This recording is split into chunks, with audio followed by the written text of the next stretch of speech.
And so check this out. Grand Rising to begin with. But look, as I finished making a few songs today and I was, cleaning up or whatever, I remembered some things that my mother said to me about what she thinks doesn't make me a man. Or basically that's what she was trying to say. You know what this lady said to me? She said, "You don't have a car."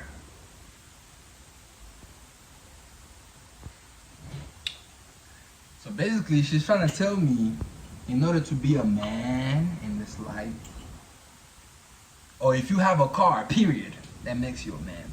Yeah. My fingers can't even count how many men in this world have cars and don't do anything valuable with their lives.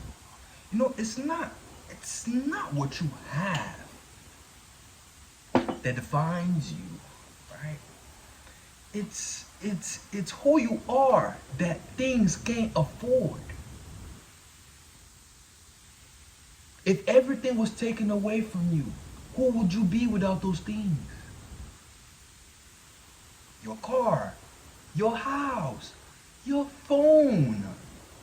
How many of you watching this video can go 72 hours without their, fuck 70, that's too long. Because even me, the longest I've done maybe like 24, I know I can go way longer than 24 without my phone. But I'm just like, it's a work in progress that I'm accomplishing to get to a point of life where I don't have to be on myself, just live out in nature, connect with the ether, with the source, and live out a beautiful life, in nature, in my natural habitat. Nevertheless, right? My mother, this lady, she gave it to me, boy. Like, I don't know if she did it with the intentions of trying to maybe lower my vibration or make me feel like less.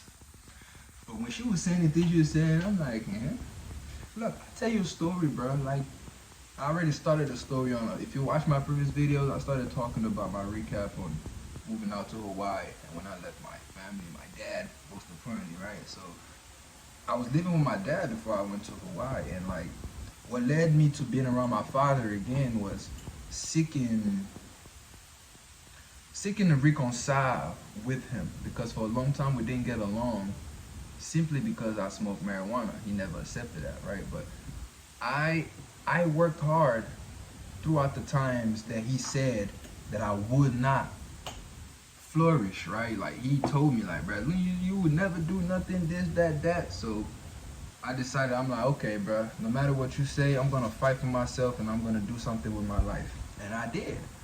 Throughout the time from 2019 until 2023, I lived with my brother. I took care of myself.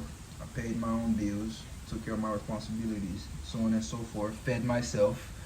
Nobody took care of me. I took care of myself, right?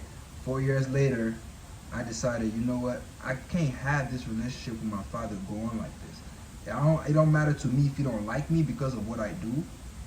I trust that I can rebuild a relationship with him one way or the other through patience and trust in God. So I decided to go back around. But before I even went back around my dad, I had left my brother's apartment because me and this girl that I was with, we started fighting a lot, and it started becoming very disturbing to my brother, and he threatened to file a restraining order, calling the police and filing a restraining order on me. And even before that happened, because of me and this girl was fighting, I started saying that I wanted to just put a pause to that relationship, take a break from that relationship, and figure myself out. I wanted to leave town and so on and so forth. So I ended up leaving what my brother did especially when my brother threatened to file a restraining order on me and call the police, that was just my go-to. I was like, okay, now I gotta go on about my way, because this man knows I'm on probation. Why would he be trying to call the police on me for dumb shit? Like, what are you talking about? He was basically mad that I was always arguing with the girl that I was with, and things sometimes got a little heated. Like around that time, it really started to get heated. And if I did not separate myself from that girl, I probably would have started bidding on her, and I would have became a woman abuser, you know. But because of my past experiences, when it started to happen, I realized quick enough that I needed to get away from this girl so that I won't turn into something I've already transcended, like ascended from, right? And she didn't see it as such, because to her, she didn't know anything outside of me, you know. And it's like it became very, very challenging for her to accept that I was seeking more of myself, but not trying to hurt her in the process, but really just trying not to hurt myself, to try not to hurt myself either, you know. But eventually we stayed in touch. She helped me on my journey of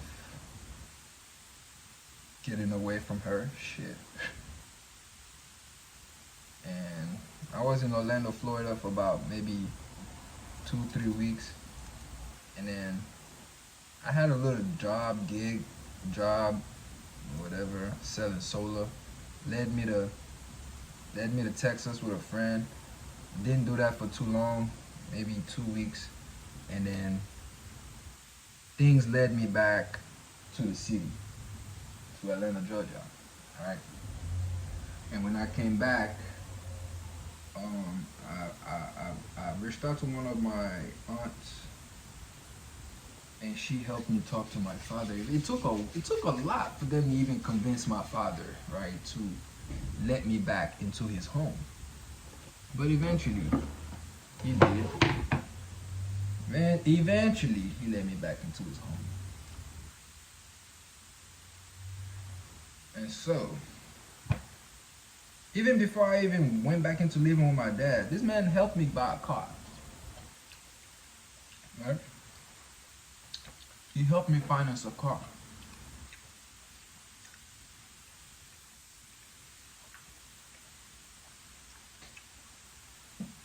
So when I had that car, I was everybody's best friend. Oh, come here. Come here. Come there. Do this. Do that. I did it all, no problem. Mind you, also, at the time, I wasn't really working, so I didn't have a stable income, right? But I had my own hustle. Like, I had found a way to drive Uber or whatever. But even that, I didn't enjoy it, so I started becoming lazy with that. So the responsibility of my car note fell on my dad, with a lot of other responsibilities that he already had. So I can say that yes, I wasn't really helping, but not because I didn't want to help, but because there were a lot of energies blocking my manifestations. And part of all the things that I acquired from my father could have been the things that were blocking my manifestations, but at the time I couldn't look at it. Like, I just couldn't see past what I thought I needed, right? My dad helped me pay the car note maybe once or twice. Eventually, he got tired because I couldn't keep up with it myself. So he told me I had to return the car. Well, he didn't tell me I had to return the car.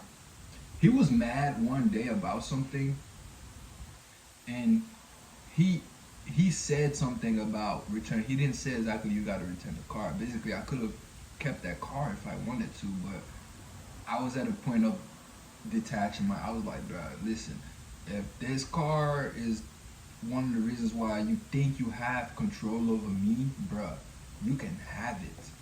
So I cleaned the car up, cleaned it up fresh. It was still kind of brand new. Probably had the car for like what, 3 months, maybe 4 months. The car was still maybe brand. Cleaned it up, parked it in the driveway, left the keys in there. The next day he took it back to the dealership. After he did that, I was just like left at home, not really having much to do. So I would just I would just really be bored as hell. So I started going within myself. I started seeking to go within myself to find more of who I am. Since I couldn't go out and do things anymore, I was left for myself. So I had a triple mushroom one day that shit spiraled. That shit made me spiral. It made me go into the things that I buried a lot. And I spoke about this on the last video, but I didn't talk about what happened, how I spiraled, and how I broke a picture of him and his wife that were in the house, and how I went off on his wife, which is my stepmother, and things went south. My aunt, my grandma, they ended up coming. Everything got talked down. I apologized to my stepmom, and then the next day, my dad, he on the phone talking crap about me to my aunt, and I feel like all that was just him instigating. It led me to reacting in a negative way. I said some things, and before that, I was already planning to leave Atlanta, Georgia. So when I heard him talk shit about me that day, I was like, man, I didn't have it. I'm like, I just went downstairs. I started spiraling, so I started talking shit. And he told me, you gotta get out of my house, gotta get out of my house, blah, blah, blah. I'm like, shit, I'm leaving already. I'm waiting on that, right? But eventually, I left. But the point of the story is, my mother talks about how I don't have a car. It made me think of like what it took for me to let go of a car. It wasn't a struggle for me to let go of that car that I once upon a time had. I let go of a lot of attachments because I know that's not what makes me who I am. I could be on a bus every day and still have more value, still hold more value within my core than a man driving a Lamborghini. And most people driving the most expensive things in this world didn't have to go through the most excruciating pain, right, to learn about who they are. Some have, and I am going to be one of those people that's had to go through the worst of pain, right? And that made it to the other side and is living a life like someone who you might think never had to go through pain.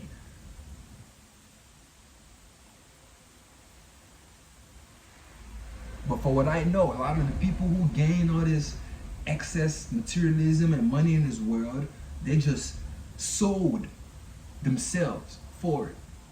There's a lot of things they can't open their mouths to say because they don't belong to themselves. When we're born, we already don't belong to ourselves. Then you grow up in a system, and then you resell yourself when when you're conscious of who you are. You resell yourself again to a system just so they could give you what already belongs to you.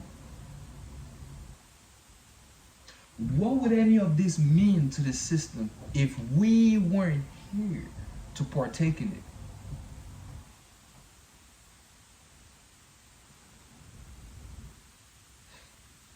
it? So man, wherever you are, I don't think you're gonna see this video. If anybody ever sees it and puts you onto it, good.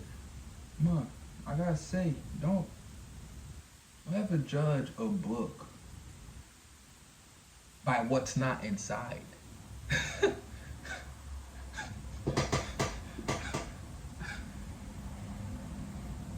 Because you don't know what's truly inside.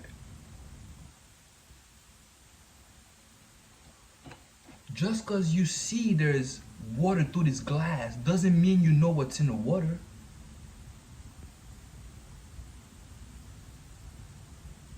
I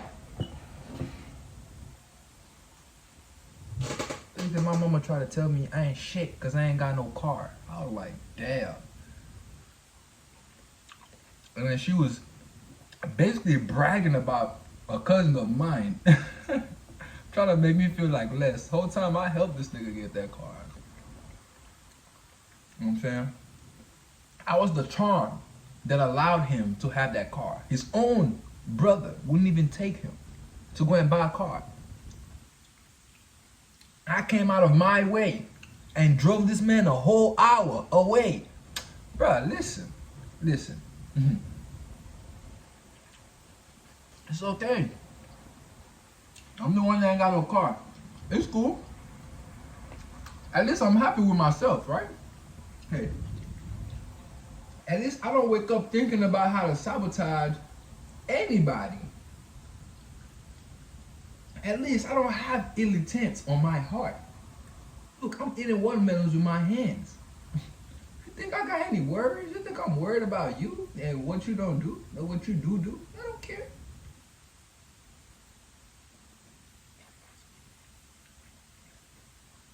The only one you gotta answer to is the universe. If the energy you put into the universe ain't right, you're gonna get your return on investment. It don't matter, even if it take years. Some people have mastered the art of dodging their karma. But it's not really dodging their karma. They're just really digging a deeper grave to fall into. So that once they fall inside, karma gonna make sure they don't get out of it.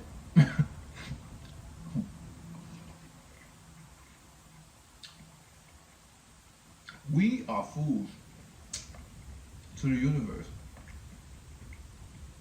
Because the universe never sought to control us and to use us. So it gave us free will, it allowed us to exist. But we prefer being told what to do by other men that look like us. And that's why we ain't shit. That's why we're fools. We're fools to the universe. The universe don't care about these words that I'm speaking. The universe knows my frequency. It knows my vibration. It knows my energy. And that's what it recognizes me by. That's what the universe recognizes each and every one of us by. But then most people don't even recognize themselves as their energy. You ask them who they are, they start to tell you all these things that the world labeled them as. Who are you is not your name. Who are you? It's not what you've accomplished since you were born. Who you are is who you don't know. Wake the fuck up before I smack you.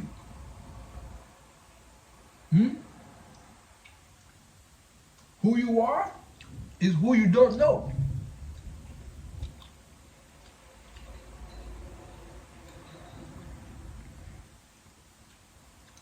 I'm not gonna sit on here and talk all day today.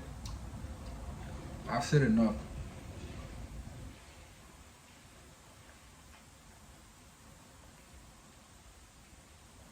That doesn't help you to go seek within and to stop seeking external validation out of yourself and other people. The rest is up to you.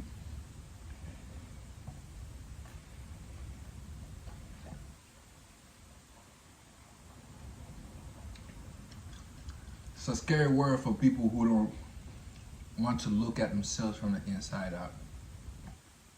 Trust me.